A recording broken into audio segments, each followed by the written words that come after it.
Good morning children, this is Hemlata. Welcome to class 7 IIT physics class. Children, previous class there was a test, online test. So I hope you did well. Okay, so next here we will continue. So we are doing the Newton's second law of motion. We already discussed Newton's second law of motion at the in terms of rate of change of momentum. Okay, so today's class we will discuss the second law of motion. How is it useful in our daily life? Okay, in our daily life, how we are using Newton's second law of motion, we will discuss today. So before going to that, once again, what is Newton's second law of motion? So according to Newton's second law of motion, the rate of change of momentum of a body is directly proportional to the force applied on it, and in the change in momentum takes place in the direction in which the force is applied. Okay children, so whenever we apply force on a body, okay, when you apply force on a body, its velocity changes, is it or not? Whether it increases its velocity or decreases its velocity, anything can happen. Whenever we apply force on a body, its velocity can increase or decrease. So what is momentum?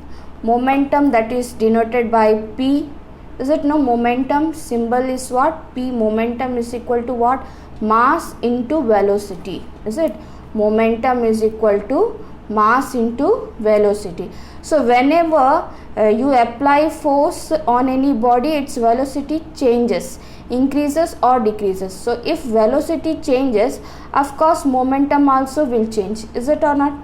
Okay, so how the momentum is changing? The rate of change of momentum takes place, that depends upon the force applied on the body. Okay, how much force you applied on the body, on that only it depends what is the rate of change of momentum.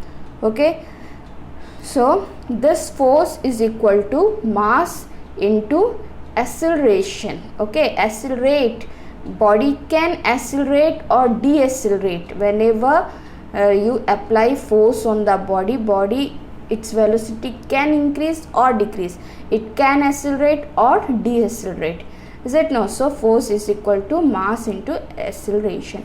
This is a mathematical form of second law of motion. Okay now children, Newton's second law of motion mathematical form is what? Force is equal to mass into acceleration. And in terms of rate of change of momentum is what? According to Newton's second law of motion, rate of change of momentum of a body is directly depend upon what? Force applied on it. And change in momentum takes place in which direction? In the direction in which the force is applied. In which direction force is applied, in that direction only change in momentum takes place. Clear children? Please note down this. First you must write the date, time, then class 7 IIT physics, topic Newton's second law of motion.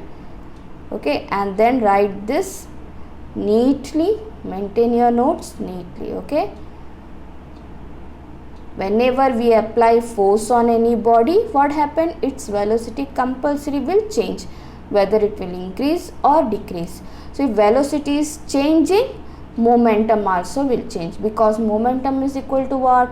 Mass into velocity. So if velocity will change, momentum sure will change. So the rate of change of momentum, that depend upon what? Upon the force applied on the body. And change in momentum take place in which direction? Remember children, whenever we talk about any vector quantity, we know vector quantity consists direction also. So whenever we talk about the vector quantity, we have to check the direction. Okay, so direction, in which direction change in momentum takes place? In the direction where force is applied on the body. Clear children? I hope you completed writing. Whenever you write, you pause the video, pause the video and write down. After writing only you again continue the video. When the video is playing, that time only with the video only you must complete your notes. Okay, pause the video, write the notes, and then again continue the video. Clear, children? So now we will go for the use of second law of motion in our daily life. In our daily life, how Newton's second law of motion is useful. So first use is, you are seeing the cricket, is it not, children? Most of you are seeing the cricket now. So you see, whenever the cricketer taking the catch, okay, you may saw the cricketers standing near the boundaries also, okay, they will take a long catch, is it or not? So whenever a cricketer is taking a catch, okay, what he's doing, he's withdrawing his hand backwards, is it not? Did you observe this one? Whenever a cricketer is taking catch, he's taking his hand backwards, withdrawing his hand backwards. So what is the reason why he is doing so? The reason is to avoid the chance of injury. If he will not do like that, he will get the injury. Okay, so what is the reason of getting injury? So this is directly you can say related with the Newton's second law of motion. See, children, whenever a cricketer is taking catch, so that time he is getting very little time to stop the ball. Okay, ball is in motion. Okay, of course ball is in motion. So when he takes the catch, ball comes to rest. Okay, so that time, the time he gets to take the catch the ball, the time is very less, and because of less time to stop the ball, force exerted by the ball on the hand of the cricketer is more, and because of that it can cause injury. Okay, now when the cricketer is taking the catch, the ball is coming with very high force, okay, and the time is very less. So if the cricketer will take that catch in the less time, the force exerted by the ball on his hand will be more, and he can get the chance of injury. It can cause injury. And to avoid the chance of getting injury, what he is doing, he is taking the hand, withdrawing his hand backwards. So while doing so, he is getting the more time. Okay, like this, when he do like this, he is taking more time to take the catch, and when the time increases, the force decreases. Okay, and easily he can take the catch without any injury. So what he is doing while taking his hand backwards, withdrawing his hand, he is increasing the time duration. Got it, children? When the ball is coming with very high force, if the cricketer will take that catch on that time, he will get very less time, and because of less time, the force exerted by the ball on the palms, on the hand of the cricketer will be more, and he will get the injury. So what he is doing?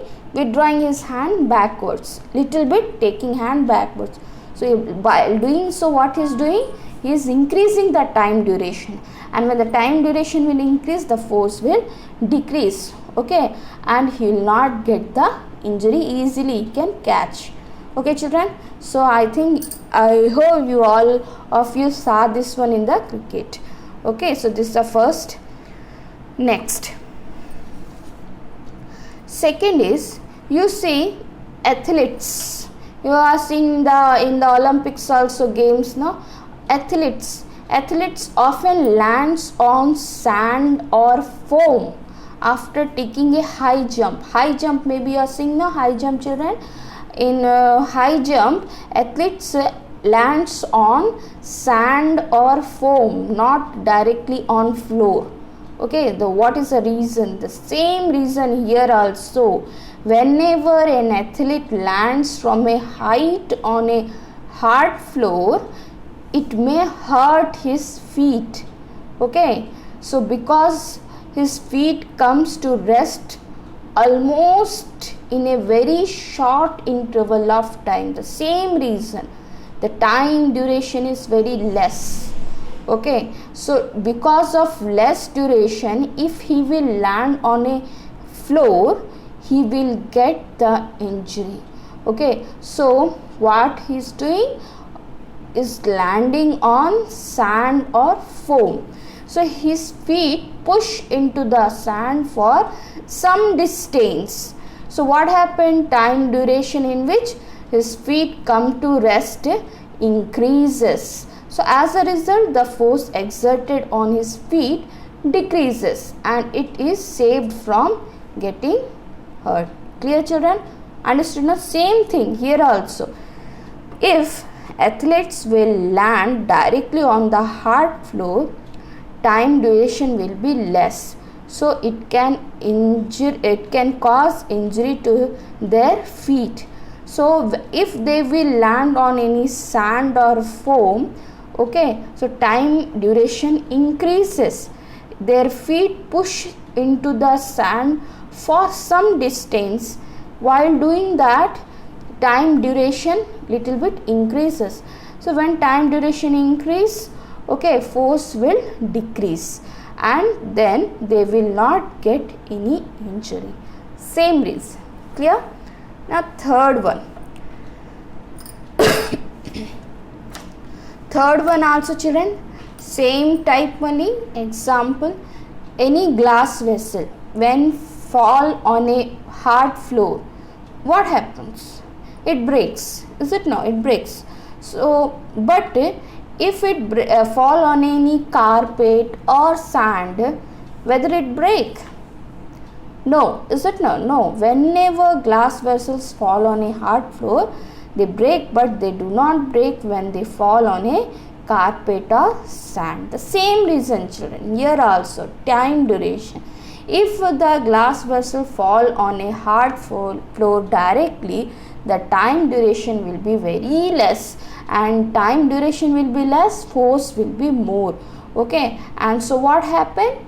It breaks. But if it will fall on any sand or carpet, its time duration will be little more, and due to increase in time duration, the force will be less and then it will not break. Okay, so when a glass vessel falls from a height on a hard floor, it comes to rest almost in very short time.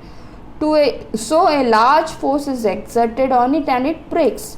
But if it falls on a carpet or sand, the time duration in which the vessel comes to rest becomes more and less force is exerted on the vessel and it does not break. Clear, children? Understood now? So all these three examples depends upon the time duration. Okay, so what we are doing, if we increases the time duration, force decreases, then the things will not happen like that. Clear, children? So once again I am focusing this, you have to write down. So give the heading, examples of second law of motion in daily life.